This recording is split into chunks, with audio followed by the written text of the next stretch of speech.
Hai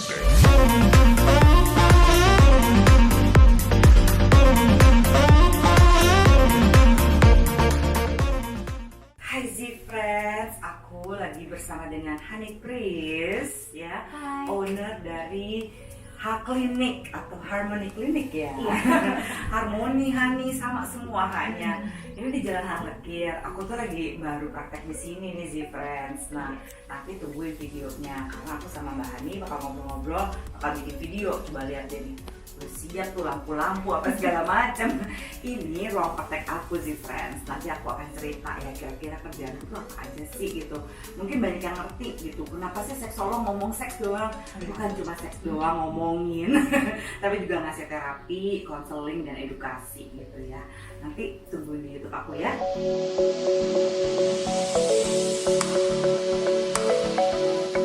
PRP vagina itu apa sih? Suka karena boleh ceritain sebenarnya kan? Jadi PRP vagina itu diambil darah dulu, PRP-nya diproses, lalu dimasukkan kembali ke dalam vagina ibu dengan dokter Oki. Iya, karena aku mau dimasukin tuh darahnya itu mau disuntikin ke G-spot aku ya gitu. Gimana ya rasanya? Nanti aku ceritain dengan ngasih testimoni juga ya Z-Friends. Aku mau ngambil darahnya dulu ya, takut. Silakan. Duluan ya. Iya. Biar relax sekali ya.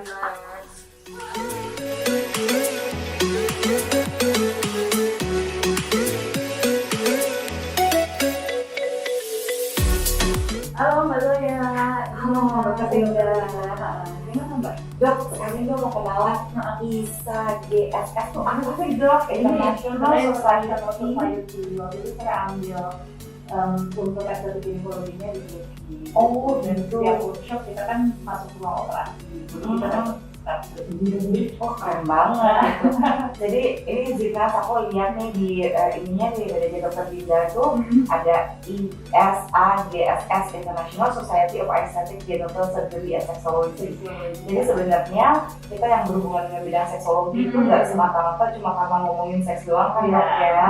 Itu harus ada sertifikasinya, harus ada ilmiahnya gitu Kadang-kadang kan ya. sekarang hanya dari pengalaman terus merasa expert dan bisa Iya. ngasih. Pengalaman seks berapa kali bisa mereka ekspor ya, nggak penting banget. Baru punya anak satu langsung jadi expert dalam parenting biasanya Sering gitu. kata-kata nih, sering ganti-ganti pasangan tuh ya, gitu kan ya.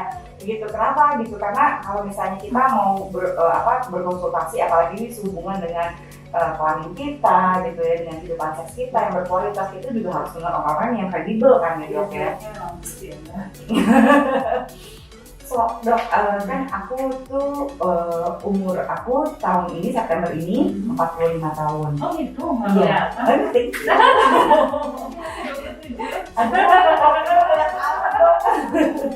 Nah, katanya kalau memang sudah 40 tahun, aku udah pernah coba kayak tahun lalu gitu ya, itu di klinik lain perawatan vagina gitu. Cuma memang harus masih teratur kan siklusnya? udah mulai teratur tahun ini dok. Gitu. Tahun Jadi, ini ya? kalau misalnya tahun lalu masih oke, tapi cuma kan masalahnya ya karena aku psikolog kali ya, aku mikir gini, ini pandemi mungkin ya gitu, karena pas lagi sebelum masa pandemi masih oke gitu kan ya, masih siklusnya masih oke, masih 28-30 hari gitu, jadi range-nya itu. Nah sekarang tuh mulai masuk ke kayak 35 hari, 40 hari sekali, Lebih lama ya? 40 hari. Padahal dari awal haid sampai sekarang nggak pernah terlambat, nggak pernah lebih cepat, selalu siklusnya oke. Pernah agak kacau pas dari umur 39 masuk 40 dok, for some weird reason.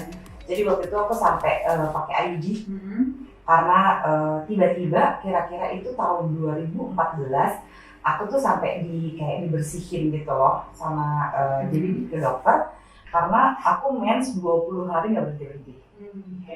Di antara seumur hidup aku 39 tahun itu selalu stabil loh sejak. Tapi nggak ada masalah apa-apa? Enggak Di sih. bulan?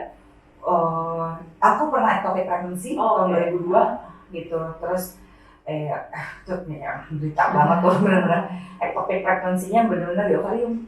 Oh gitu? Iya. Pas pecah terasa? Atau sebelum pecah? Sebelum pecah diangkat sih gitu, tapi udah 4 bulan Abdomen ya berarti ya karena Iya, itu. topiknya dia 4 bulan. 4 bulan gitu, dokternya tuh udah shock banget. Jadi waktu aku lagi periksa, aku ingat kayaknya enak banget tuh Pak. Terus aku main golf. Tapi suami USG oke saat itu Iya. nggak apa-apa sama dokternya dibilang kehamilan di dalam kandungan gitu. Gitu. Jadi di luar Berarti kandungan. yang keluarnya dari angka 1 ya? Iya. Oke. Iya bener banget dong. Tapi mindset tetap brutal banget ya. Iya, kan masih yang 1 masih fungsi. Oh, pantes. Nah, yang bikin aku shock itu kan aku udah tahu gitu, hidung telurku cuma 1, tapi kok lancar banget mensnya. Yang kemarin udah keluar itu sampai dokternya sampai khawatir karena takut jantung katanya. Darahnya banyak banget. Aku mens kayak begitu tuh kayak waktu mens SMP gitu kan ya. Pertama mens itu kan yang banyak banget. Slow banget ya. Jadi udah pakai tampon, aku pakai yang pembalut yang model masukin ke dalam, terus udah yang pakai 40 cm, pakai celana yang pembalut sekaligus. Itu diobatinnya Tembus. di selesainya dengan obat atau kuretas? Itu di kuret harus bersihin sama pakai apa sih namanya IUD yang Mirena. itu iya itu bagus banget. Terus tahun lalu aku ganti. Tapi nggak ada dari PA nggak ada apa ya? Maksudnya hiperplasi apa gitu nggak ada sesuatu yang menceritakannya. Karena setiap tahun aku tuh selalu pap smear setiap ulang tahun. Biasanya Aku memang sendiri. biasanya memang saya ngirim pasien pas ulang tahun aja. Karena kan di situ momen buat periksa semuanya. Oh, iya, benar. Biar atau enggak. Iya sekalian hadiah buat diri sendiri. Jadi aku pap smear sama USG payudara juga gitu ya. Kalau misalnya ada problem kan baru di mammografi ya gitu. Jadi semuanya aku periksa tuh, semua kewanitaan pada saat itu gitu. Nah, terus jadi tuh pokoknya kan harus make sure nggak ada kanker, nggak ada apa segala atau potensi kanker gitu ya. Karena waktu itu keparnoan pas lagi sejak tahun 2014 aku tuh kayak setahun 2 kali gitu. Saya aduh nggak apa-apa kan karena aku belum pernah mens 20 hari berhenti gitu. Tapi thankfully abis itu memang lebih anteng gitu ya, stabil ya gitu. Sekarang Mirena juga. Masih pakai Mirena masih Enggak, udah ganti. Tahun lalu pas banget ganti yang besi itu. yang koper. Gitu. Dan itu juga lebih nyaman gitu. Terus dalam hubungan seksnya aku juga lebih suka pakai yang sekarang gitu. Karena mungkin karena lebih dalam ya. Kalau misalnya ada beberapa posisi kalau pakai yang sebelumnya itu kayak pasangan seks aku tuh selalu bilang kayak ada something inside like apa sih Tapi gitu. kalau lubrikasinya sendiri nggak masalah. Nggak pernah masalah. Oke. Gitu. Padahal kayak kebanyakan kalau misalnya klien aku kan gitu ya pas abis dari objek kan biasanya dikasih kartu tuh seksolog gitu. Terus mereka tuh suka ngeluh gitu pada umur yang masih kurang lebih muda dari aku bahkan gitu. Jadi udah aku lebih deg-degan baik-baik aja ya. Sampai sekarang lubrikasinya fine gitu dan kayak hasrat seksualnya tetap sama konsisten gitu tingginya kayak misalnya during menstruasi gitu sama ovulasi of course gitu. Jadi bagus dong. Nggak apa-apa ya. Berarti hormonnya masih oke dan nggak ada masalah. Gitu. Nah, jadi ya kayak gitu. Nah, waktu aku ini pas lagi habis di rejuve waktu itu lagi nanya di klinik lain itu enak banget ya. Jadi kayak misalnya yang paling susah begitu masuk 40-an itu kayak nahan pipis gitu loh. Setengah mati banget. Itu berapa kali? Baru sekali. Ya. Belum sekali. Udah Memang pasti. idealnya kenapa? Jadi kan harusnya kan setahun 3 kali kalau nggak salah. 3 sampai 4 kali. 3 sampai 4 kali. Baru sekali itu kan kalau nggak salah tahun lalu tuh ya November apa kalau nggak salah Pak Agustus gitu. Terus mau lagi kan kalau nggak salah rencananya tuh Maret. PSBB. Blank sampai sekarang gitu. Iya, memang kalau jadi gini, idealnya kan kalau laser saya sambil gambar di sini ya, tapi gambar saya nggak bagus loh. Nggak apa-apa. Ini kan kalau laser sebenarnya kan dia memberikan efek mengencangkan, dia hanya memberikan efek mengencangkan, tapi dia nggak secara langsung merubah ototnya gitu. Kalau otot mau disempitin diameternya vagina itu udah pasti harus operasi sih. Yang benar-benar memberikan perubahan yang signifikan tuh operasi vagina pasti. Tapi di sini tuh kita memberikan efek. Ini kan ada jonjot mukosa nih vagina kan, dia tuh kayak dibuat lebih bulky, lebih moist. Jadi sebenarnya efek itu yang diciptakan pada laser. Itu sama kayak rejuve muka kan. Laser muka kan dibikin lapisannya tuh lebih rejuvenate lagi, lebih muda kan. Di rejuve. Jadi sama seperti itu. Tapi dia memiliki efek ke bladder, kandung kemih. Kandung kemih kan di sini nih. gitu. Jadi dia sebenarnya efek nggak langsung. Dan biasanya kalau misalnya untuk masalah nahan buang air kecil, dia biasanya harus rutin 4 kali. Berarti badoya oke banget tuh sekali langsung bisa. Iya, cuma pas udah mulai kesini kayak bulan-bulan 2 bulan terakhir ini udah mulai bablas lagi kan. Yang paling Ya males tuh memang kalau yang kita namanya kayak gini kan gitu nggak loh. ini ya, nggak Oh, bukan yang irreversible, jadi memang reversible, bisa kembali lagi karena ini bukan tindakan operasi. oh Jadi gitu. sebenarnya kalau rutin gitu bisa termaintain dengan baik. Dari kita bakal sering ketemu ya dok ya. Iya boleh. Oh gitu. Nah ini sebenarnya kalau misalnya sama kayak Kegel gitu ya, kan kalau misalnya yang saya tahu kan kalau misalnya Kegel itu Kegel bisa exercise. menambah vaginal spasm ya pada saat orgasme gitu. Terus Kegelnya kalau saya bukan cuma Kegel biasa tapi yang pakai ballnya itu loh yang ada dalamnya ada bisnya itu, gitu karena Itu beli di mana? Di sini. oh ada. Ada. Oke nanti kasih tahu ya dok. Soalnya pasien-pasien saya suka saya ajarin Kegel. Kalau misalnya nggak ada medianya kan agak susah kan, Iya, dan dia nggak soalnya. pernah tahu sekencang apa harus ininya. Exactly. Heeh. Itu sekarang malah ada ini dok, ada semacam ini yang baru, semacam sex toys yang baru, di mana sex toys itu bisa mengukur kekuatan vagina gitu, seberapa kuatnya dia spasmnya. Oh, kalau di sini juga ada Kak. Pernah tahu nggak? gitu. Di sini ada tapi buat mengukur volume. Oh, Jadi setelah kita lakukan tindakan, kita bisa tahu nih volumenya beneran mengecil apa enggak. Jadi kebukti gitu kalau si volume vaginanya tuh lebih. Wah itu udah oke lagi ya, waktu itu aja aku ngerasain orgasmenya tuh lebih kerasa gitu ya. Maksudnya, ya of course kerasa gitu, tapi begitu abis perawatan rejuve gitu, 1 kali gitu ya, kan nggak boleh hubungan seks kayak 7 hari, masalah gitu. Terus Yang kan, ngerasain doy aja nggak pernah ada suaminya juga.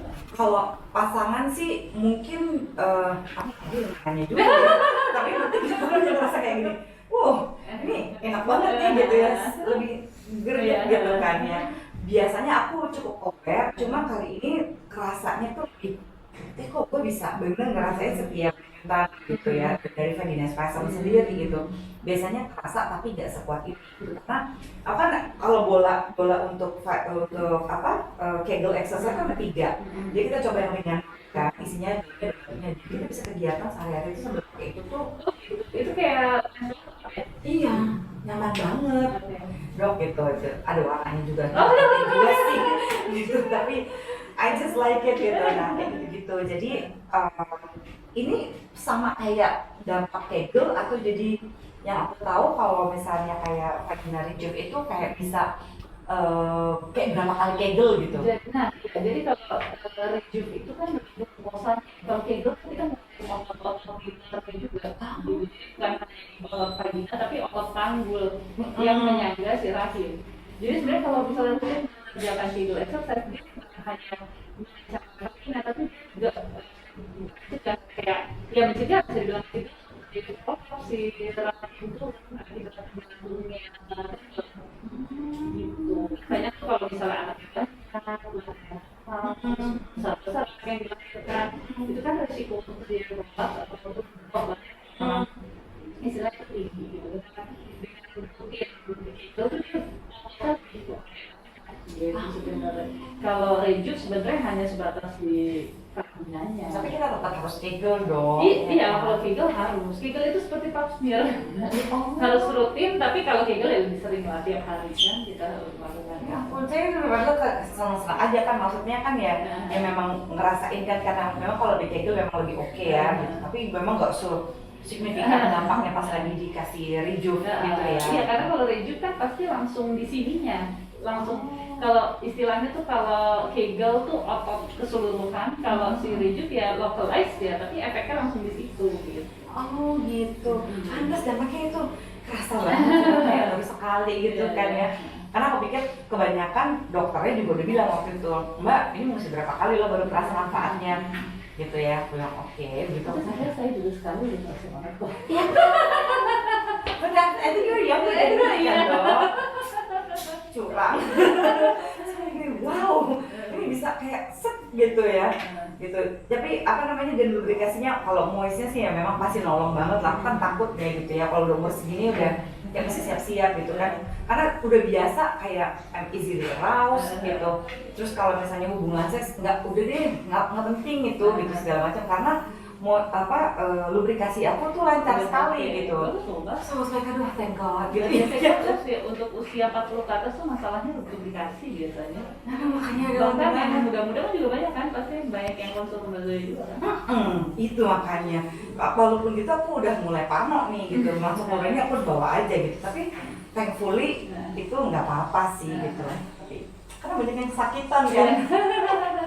Kayak gitu dok. Terus kalau misalnya ini kan soal rujuk ini itu nanti ketika prosedurnya aku akan ngerasain apa sih dok? Sebenarnya nggak terlalu berasa ya, paling panas anget gitu. Cuman kalau saya sih nggak pernah mau melanjutkan kalau misalnya udah nggak tahan. Jadi saya nggak akan udah tahan dikit lagi gitu, saya nggak akan mau karena dia gimana subjektif pasien pasti kita lebih ngeri. Iya, lagi yang takut kayak saya ya dok. Jadi biasanya sih saya harus punya data pap smear dulu, karena kan dia gimana nih tindakan yang masuk ke dalam situ kan, saya harus tahu kesehatan organ sarteksnya, vaginanya, kemudian bersih atau enggak. Kalau kemudian kalau ada lidah saya nggak pernah ngerjain karena harus di-treat dulu. Iya. Itu buat apa kita mikirin nggak apa-apa kenceng, tapi sebenarnya ada penyakit di dalamnya Iya, gitu. Jadi kalau saya kondisi oke, baru kita lakukan si laser. Biasanya saya bersihin dulu nih. Jadi duduk di hot seat. Kemudian saya bersihin dulu. Kemudian saya laser langsung. Jadi dimasukin seperti probe USG. Udah pernah ya mas saya kayak probe USG, terus dia muter gitu. Si lasernya muter ke dalam, maju mundur. Oh, maju mundur, oke. Kalau itu kan manual dipegang sama dokternya. Ya ada yang manual yang ini saya pegang juga, cuman alatnya jalan Muter sendiri. Oh, interesting. Oke. So pretty much yang aku expect adalah feeling hangat itu ya gitu. Tapi Karena- kalau ada juga nggak hangat nggak apa-apa. Yang penting dia ininya benar. Oke. Biasanya keluar. Iya sih. Nah kadang-kadang soalnya kalau misalnya aku nggak tahu bakal diapain down there, dan too nervous to ask gitu ya, kadang-kadang yang kenapa ya gitu, aku nggak mau terganggu gitu. Nanti pakai spekulum segala macam gitu gitu. Iya pasti. Kalau spekulum saya pas ini ya, pas bersih. Bersih Setelah doang itu ya. setelah itu pakai kayak USG. Oh, oke. Ini lebih oke. Tentang ini nambahin G-spot gitu, itu sebenarnya secara signifikan kayak apa sih, aku belum pernah nyoba kan gitu. Ya, secara signifikan sebenarnya tergantung dari pengetahuan masing-masing terhadap letak G-spotnya. Karena kan sebagai dokter kita, maksudnya masing-masing kita kan tahu G-spotnya kita dan saya nggak bisa menentukan, kecuali kalau posisi klitoris sudah pasti itu nggak berubah. Iya, itu gampang. Kalau G-spot kita mesti Kan memang. Nah biasanya saya tanya dulu nih sama pasiennya, udah pernah nggak tahu G-spotnya di mana? Karena kan kita ngasih filler kan di bawah permukaan kan. Iya. Jadi dia biar lebih terekspos keluar gitu. Jadi pada saat penetrasi dia lebih mudah kegesek gitu. Jadi lebih mudah ininya mencapai si klimaks. Bedanya filler yang kan tadi saya diambil darah dulu nih dok gitu. Bedanya filler yang biasa sama filler yang pakai darah kita sendiri tuh Oke, gimana sih? kalau filler yang biasa kan dia dari luar ya, bukan dari organ, bukan dari sesuatu yang dari tubuh kita gitu. Biasanya reaksi alerginya lebih tinggi. Tapi kalau pakai filler PRP sendiri kan ya biasanya itu kan darahnya sendiri, plasmanya sendiri gitu. Tapi mungkin dia nggak lebih bulky, konsistensinya tuh nggak bagus, cuma lebih aman iya.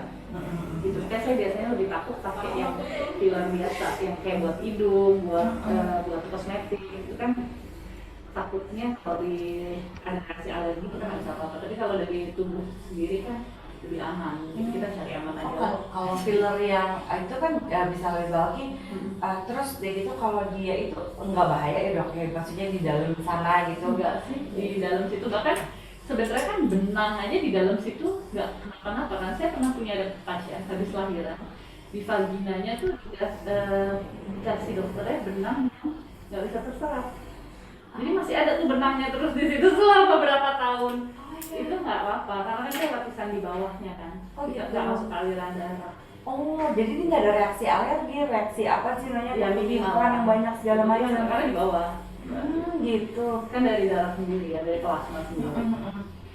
Nah gini, bener Tapi nggak sih? area G-spotnya harus ditentuin sendiri ya. Oh gitu. Itu nyarinya gimana? Saya akan pakai lagi jari sendiri. Iya, pakai segala jari macam. aja sekitar sini. Jadi misalnya sekitar vagina, bagian dindingnya sebelah kanan agak ke depan. Biasanya kan paling sering memang agak Iya, depan, iya. kita nggak tahu kiri atau kanan kan, gitu. Nanti atau tengah bawah, ya udah nanti di situ areanya yang kita kasih filler ya. Oke. Iya sih, biasanya kan pakai. Jadi sebenarnya bener nggak sih dok kalau misalnya dari liang dari ini ya dari liang vaginanya untuk sampai ke G-spot itu kurang lebih 7 sampai 10 cm. Ada yang 7 sampai 10, tapi ada yang kayak cuma 5 ya, 5 pendek 3 sampai 5. Sebenarnya kan beda-beda ya. Iya, betul. Tapi paling panjang berapa sih dok? Kayak Jadi itu kalau misalnya kita lihat nih, vagina kan panjangnya 10 kan ya, 10 sampai 12 nih kalau orang 10 sampai 12 cm. Ya sepanjang itu bisa, jadi nggak mungkin 12. Kalau 12 tuh udah nyampe dinding sini nih, udah sampai belakangnya cervix, dia biasanya di sini. Ini kan mulut rahim nih, sorry gimana? Iya. Mulut rahim. Nah ini kan panjangnya sekitar 12 ya, 10 sampai 12 cm. Nggak mungkin sampai dinding ini sih, biasanya di dinding sini-sini aja. Gitu. 7 cm bisa, 5 cm ada. Kalau 1-2 tuh jarang ya, karena dia kan ikut robek kan pada saat persalinan kan bisa ikut robek, itu yang bahaya sih. Itu yang kenapa saya suka bilangnya sih friends, nggak perlu penis panjang-panjang, bisa merangsang ya. Oh iya benar Ya kan? Pada saat ereksi namanya 12 cm, jadi nggak perlu ya sombong-sombong, apalagi di YouTube saya suka ngoceh-ngoceh gitu ya.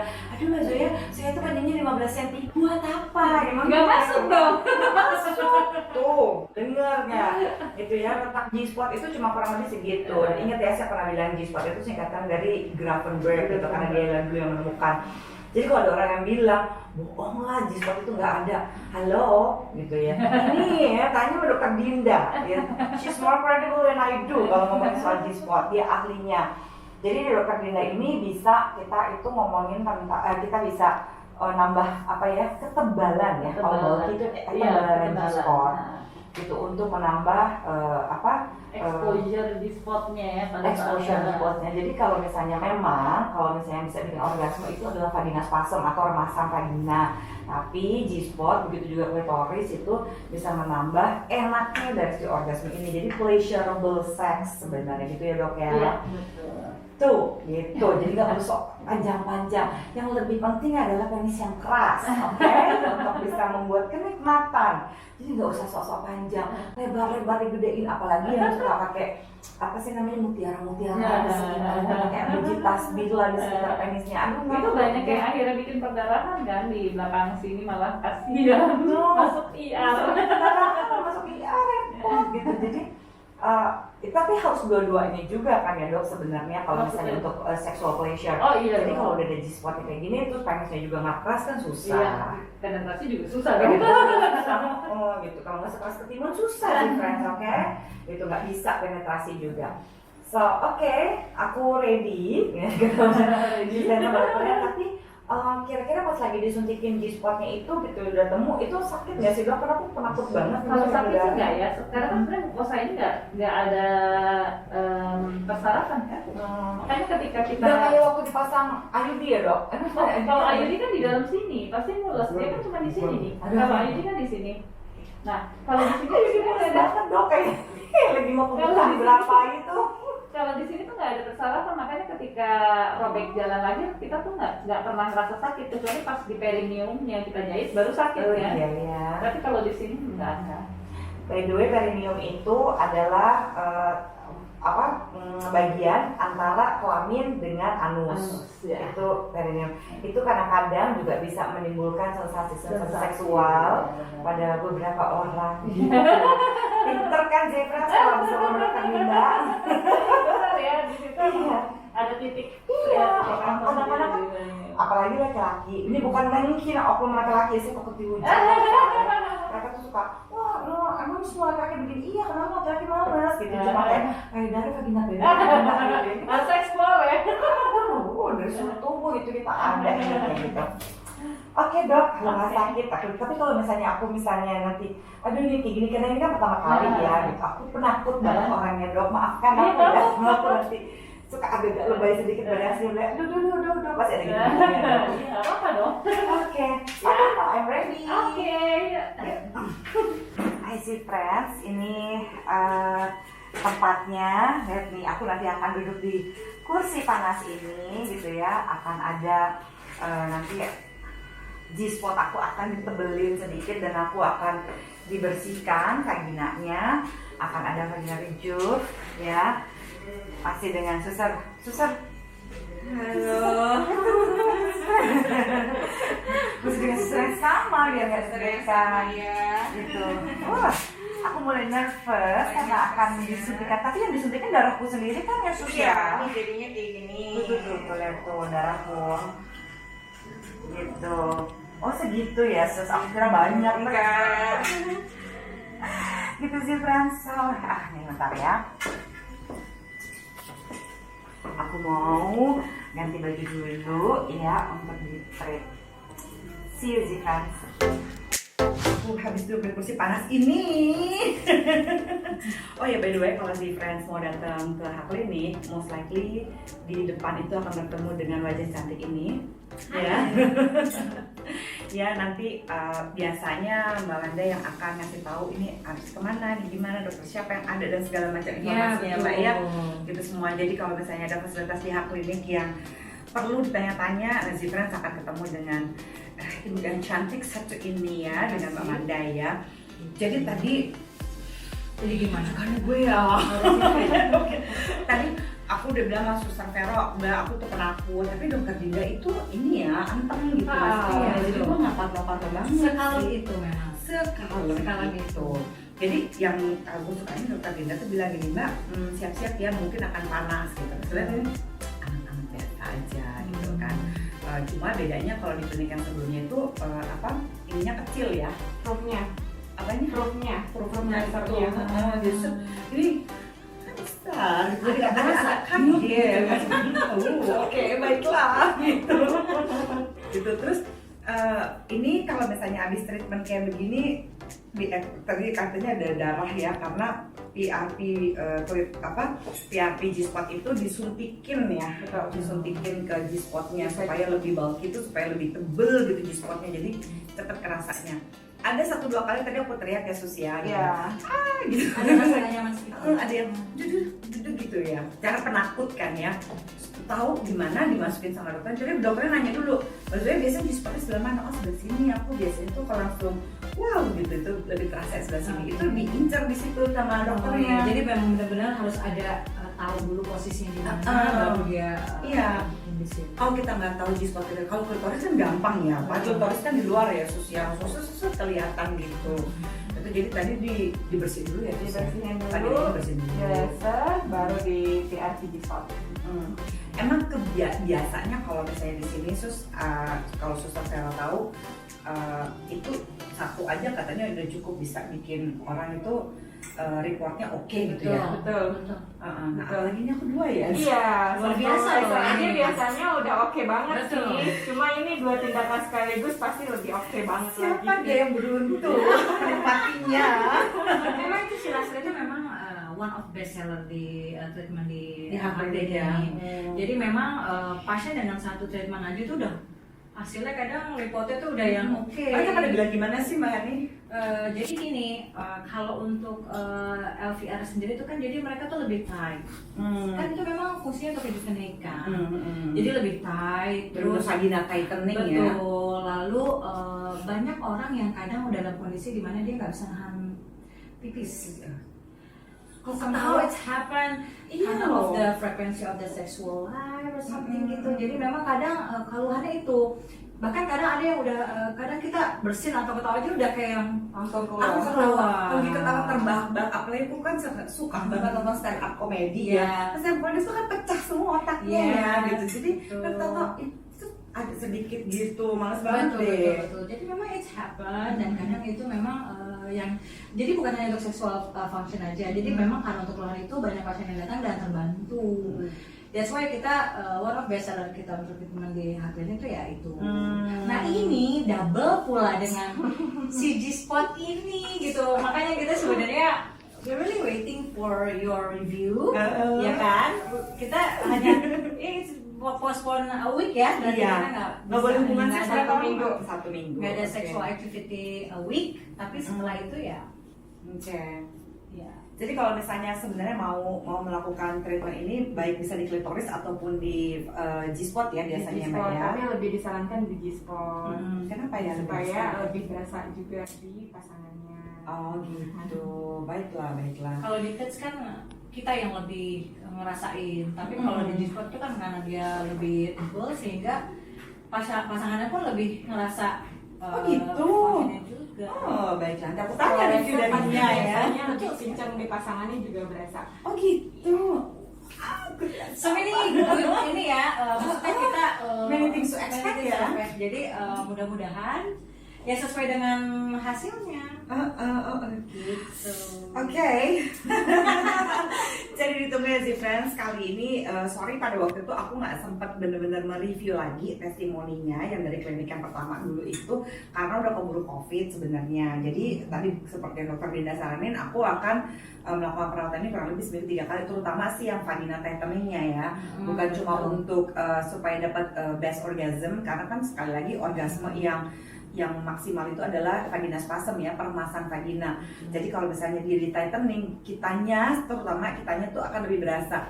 Karena sebenarnya kalau menurut aku sih, kalau datang ke klinik ini berharap cuma buat nyenengin pasangan, susah sih ya. Harus kita juga buat diri sendiri dulu. Betul. Kalau kitanya seneng, kitanya nikmatin gitu ya, vagina kita, ya kan gitu. Kitanya mendapati orgasmenya, kita ngerasain manfaatnya, itu pasangan tuh otomatis loh. Ya, otomatis dia enjoy-nya, kurang lebih kayak gitu. Jadi kalian akan bertemu dengan wajah-wajah kece ini ya. They are very professional. Mereka tuh benar-benar bertanya tentang kenyamanan, apa aja yang perlu ditanyain, segala detail gitu ya. Apalagi bagi mau pertama kali nyoba, silahkan. Saya selalu akan ada di dekat-dekat sini gitu ya, buat konsultasi maupun menikmati fasilitas yang ada di klinik sekalian. Karena kalau enggak, masa kita nggak nikmati, kita nggak tahu ya nanti kalau misalnya pasien habis dari kamar sebelah, ruang sebelah gitu, apa aja treatmentnya gitu. Most likely semua yang ada di sini harus dicobain menurut ini ya Mbak Hani Pierce gitu ya. So thank you banget ya, Sisa Vero, thank you banget Mbak Wanda. So Z-Friends, tungguin testimoni aku. Bye.